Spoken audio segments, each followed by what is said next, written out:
Hi.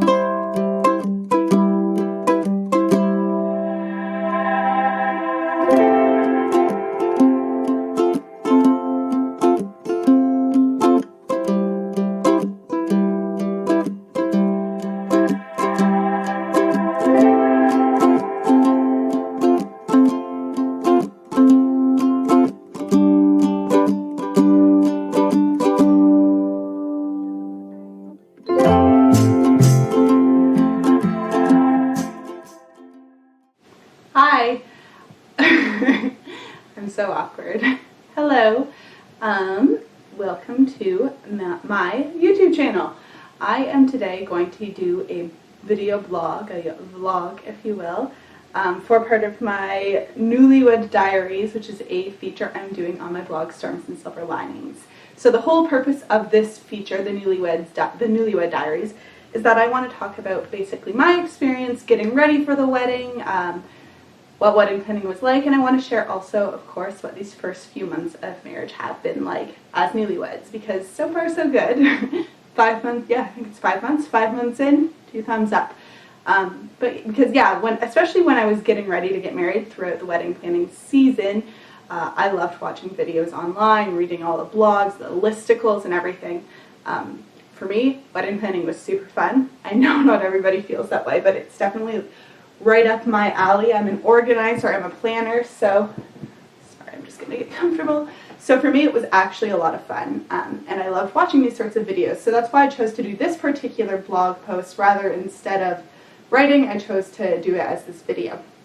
So I'm going to share kind of just a few of the key things that really helped me in the wedding planning process and made it really easy and fun. So we shall begin. I actually made a list on my phone of these ideas, and then I accidentally deleted the note, and it's not in my deleted folder for some reason, so I'm gonna wing it.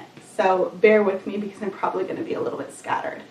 The first thing I wanted to mention that I think is probably the most important thing when it comes to wedding planning is the first thing you have to do, obviously, is decide on your budget, because your budget's basically going to be what you kind of use as your structure for everything there on out. And I think it's really important that after you decide on that budget, you recognize you don't need to have everything at your wedding. It doesn't need to be like this Pinterest experience. And there's nothing wrong if you want to obviously go above and beyond and do all those little details. But it's just really important that I think you decide what are your priorities within that budget. So for Mac and I, our number one priority that we both shared for the wedding was that we wanted our wedding to be super easy, convenient, really just simple for our guests. We didn't want it to have to be something they had to do too much planning for in terms of transportation and accommodations. That's why we did it kind of what would be more traditional in terms of doing our wedding reception at the hotel, because then people could stay right there. It eliminated the risk of drinking and driving or people having to figure out a way, because there's no Uber in the city where we got married. They'd have to take a taxi, all of those sorts of things. We just wanted to eliminate that issue. And then the ceremony itself we did at the church I grew up in, which was really nice, and it's like 2 blocks or 3 blocks away from the reception venue, so people could walk, which made it really nice. So I think kind of choosing what's your number one priority first as a couple, and for us that was easy. We both already knew we wanted it to be just super easy and relaxed and easy for our guests. And then what are your priorities each individually, because like I said, you can't have it all. So you kind of have to choose what are the things you want to spend your money on and where are the areas you're willing to kind of sacrifice. So for me, I knew I wanted photography and videography. Those were kind of my main priorities, and I'm really grateful that we did spend the money there because I love our photos and I love our video. And Mac obviously feels the same way. He loves the photos and video too. And it's special, like for me, the way I saw this is kind of you're investing in the memory itself, because that's what you kind of have for years to come, is the photos and the video to look back on. And Mac's number one things was like the food and drink. So he knew he wanted us to have an open bar during cocktail hour. So where I was neither here nor there on that, but it was really important to him. So of course, like I said, your priority you choose to kind of follow through on. So we decided to do that. And his other thing that he really wanted was like a really good late night snack. So we did a poutine bar, and people loved it. We didn't eat it. We just got so caught up and we were having so much fun. We actually didn't even eat our own poutine bar, but everybody else loved it. And ultimately, we really did see kind of the wedding thing as much as like, okay, it's about you as the bride and groom. More than anything, we kind of saw it as we were hosting our guests. So it was important to us that they enjoy it, and I think the Poutine Bar definitely sealed that deal. So yeah, choosing your priorities and then choosing where you're willing to sacrifice and maybe spend a little less money, because you probably don't need everything on your original list that you start with. So for example, my bridesmaids, instead of carrying flowers, I made little bundles of books that I already owned, which again is something that I got compliments on because it was a little unique and it was reflective of my personality because I love to read. And it ended up costing me like barely anything because I already owned all the books, so I just bought the ribbon that I bundled them up together with. So just kind of choosing the areas where you're willing to kind of sacrifice or maybe cut your budget a little bit in order to accommodate the things you really want. That's a huge thing. Another thing that I would recommend if you are wedding planning is to look for sales, which sounds so simple and like duh. I'm not reinventing the wheel here, folks. I'm just saying these are the things that really helped me. So most people are engaged for at least a year. So during that year, you're probably going to have a Cyber Monday and a Black Friday sale. Take advantage of it. We actually have friends who got their wedding bands on Black Friday, which is brilliant. We didn't think of it, but we did get a lot of other things for our wedding on Black Friday and Cyber Monday. And while I'm normally I try not to be super pro-consumerism and super materialistic, I did know the wedding is obviously going to be quite an expensive undertaking. So if you can save money and cut costs in that way, so like think about just things like bridesmaids gifts, groomsmen gifts, gifts for your family, like all those thank you gifts. If you're doing wedding favors, whatever you might need decor-wise, look for deals on those big sale days because you will not regret it. Saving money wherever you can when you're wedding planning is so important. That's a big one. The thing that helped us the most, which is like not advice because it's not something you can really do, is we had really good support from like our family and friends, both financial and otherwise, like just people that were willing to like do things for us or help us or just be a listening ear. As well as a family who did help us out financially as well. So obviously, I know like that's just not advice because you can't just go out and make that happen for yourself. However, we were super blessed and fortunate to have that as a part of our wedding planning experience. So like while you can't necessarily make that happen, what you can do is obviously the people who are in your life, like your wedding party, asking them for help in whatever way they're able to help, running errands or again, like honestly, sometimes you just need someone to talk your ideas out with, being a listening ear, really tapping into that circle around you because most people are pretty excited to be a part of your wedding and most people want to help. So whatever way they can is usually just as much for their benefit as it is for theirs. Like people get really excited if they're in your wedding. I mean, obviously you don't want to start becoming like a terrible person who makes them basically do everything for you.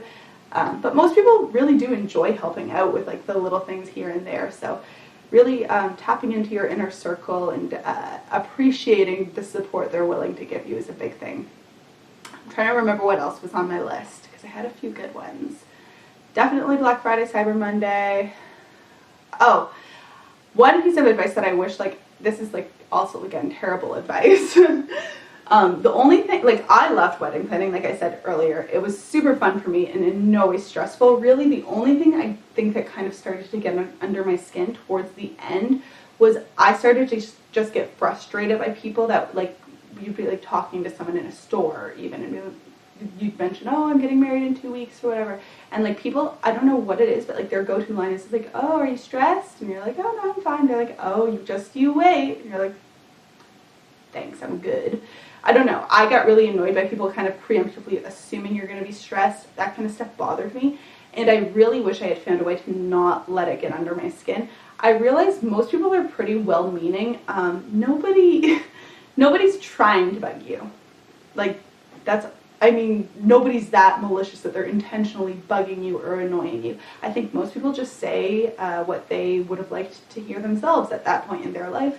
So it's just, I think, important to remember that. And I did not do a good job of that. I definitely let it get under my skin. I definitely let it frustrate me. I wish I wouldn't have. So hopefully you can do a better job of that than me. Because, yeah, not a good example of that. One thing, too, is like we had another tip, I guess. It's not like really much of a good tip, but we had a really big wedding party. So we had 9 bridesmaids and nine groomsmen. And I loved that we did. I know a lot of people kind of side-eye that. They're like, that big of a wedding party, they think it's crazy, which I get. It's a little bit crazy. I'm not disagreeing. However, every single person who was a part of our wedding, and I mean, we have a lot of other friends who were there at our wedding who weren't a part of the party, and these people mean so much to us. So we just consider ourselves so blessed and fortunate to have such wonderful people in our lives. But the good thing about having such a big wedding party was that more helping hands really does make it an easy day. I really didn't have much to be stressed about at all throughout the day. It ended up just being everything was really quite smooth and easy and fun. Oh, one thing I do remember, this was on my original list. I just got a text. Sorry. One thing that was actually on my original list, I really wish I would have done this and I didn't think to. Okay, so the night before the wedding, I slept in the hotel, and my sister-in-law, one of my maids of honor, she slept with me that night, and like I felt so bad for her because like she kept waking up because I was awake, so I'd be tossing and turning, and she'd be like, "Go to sleep," trying to like rub my back and put me to sleep, but I could not sleep. So the night before the wedding, I think I slept about an hour and a half. I really wish I would have thought to pack like melatonin or something. I'm not a doctor, so please don't take this as medical advice. However, looking back, that's a regret for me. It ended up being fine because I had so much adrenaline. I was fine all day, had so much fun. Went to bed at like 3 a.m. and was totally fine the whole day, no problems at all. However, I started to then, I don't know, when probably about 4 o'clock in the morning hit and I still hadn't fallen asleep, that's when my mind started racing, and I was thinking, I was like, oh my gosh, I'm not going to have fun tomorrow. I'm just going to be too tired. I'm going to like maybe make it to supper and then have to come to bed. I was really scared I was going to be just so exhausted I wouldn't be able to have fun. Fortunately, the adrenaline did its trick, and I don't know, it all worked out. I drank lots of caffeine and I stayed hydrated, so I mean, all's well that ends well. But that is something that I definitely would encourage anybody who's in their engagement season or wedding planning right now. Throw that on your pack the night before bed list and throw it in your bag, because you will want it. Well, maybe you won't. I wanted it. I didn't have it, so don't make the same mistake I did. What else?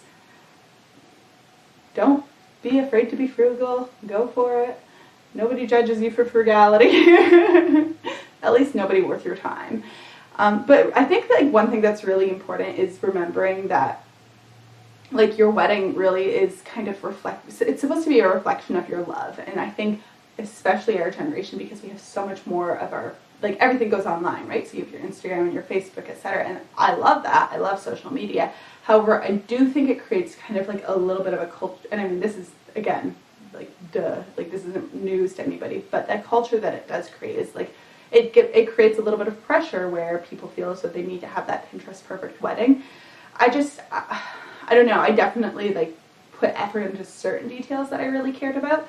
However, I'm really glad that we were able to kind of stay away from feeling that pressure, and I don't know that it was anything in particular that allowed us to stay away from feeling that pressure. We managed to, which I'm really grateful for. But yeah, I think that just staying grounded, keeping your priorities in order, what you actually want at your wedding, and then, because you're going to get 10,001 ideas, but by the time you start wedding planning and the time you finish. So if you've already kind of made your decisions on where you're willing to spend the money and where you're not, then you won't get distracted by all those things that really don't matter all that much.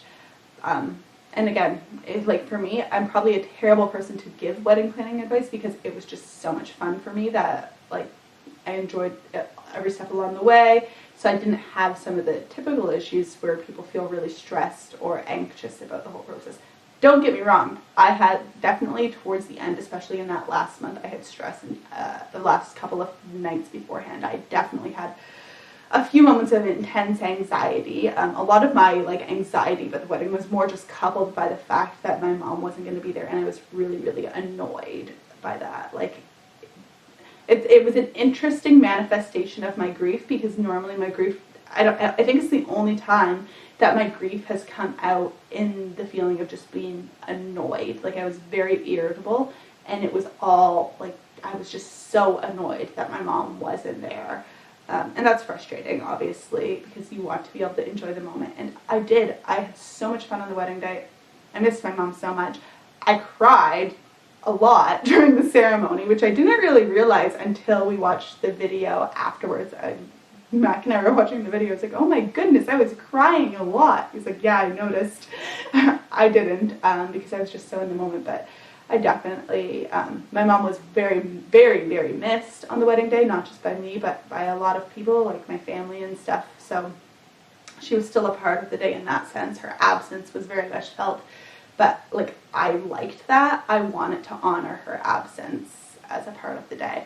However, what I will say is that leading up until the day, it did kind of put me on edge and make me a little bit irritable. I felt like I needed space. Maybe that's the last piece of like wedding planning advice I'll leave you with, is make sure, especially in the last week, this is something again I didn't really do, but like in that last week, making time just to like be alone, or time to be just with your partner too.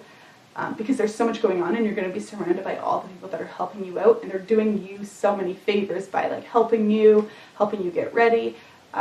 So they're all being so good to you, and if you are like me and you're starting to get irritable, it can feel really bad if you snap at them or are rude. You don't want to do that. So just making that space, finding that time and making that space to, I don't know, just kind of like have that peace and be with yourself, especially if you are kind of balancing all the joy and the excitement with something not so fun like grief. Finding that balance is important. But yeah, I loved wedding planning. Newlywed life, so far so good. We will be, I guess, oh my gosh, no, we're more than 5 months. We're 6 months, right? Yeah, we are 6 months married. Wow. Wait, what's the date? Oh my gosh, 6 months married today. It's November 18th. That's so funny. Half a year. So far so good. We are loving it, and I loved wedding planning. I don't want to get married again, though it's a lot of work, but the best day of my life. I was so happy, through the roof. It wouldn't change a thing. Anyway, thank you for watching. Like I said, I used to love watching these videos, and I sometimes still do. Not sure why, since I'm not planning another wedding. But yeah, hopefully some of these tips help, and I will be back again soon, posting more within this series, and then don't forget to also look on my blog for all my other posts. I write about a ton of different things. Thank you so much. Bye.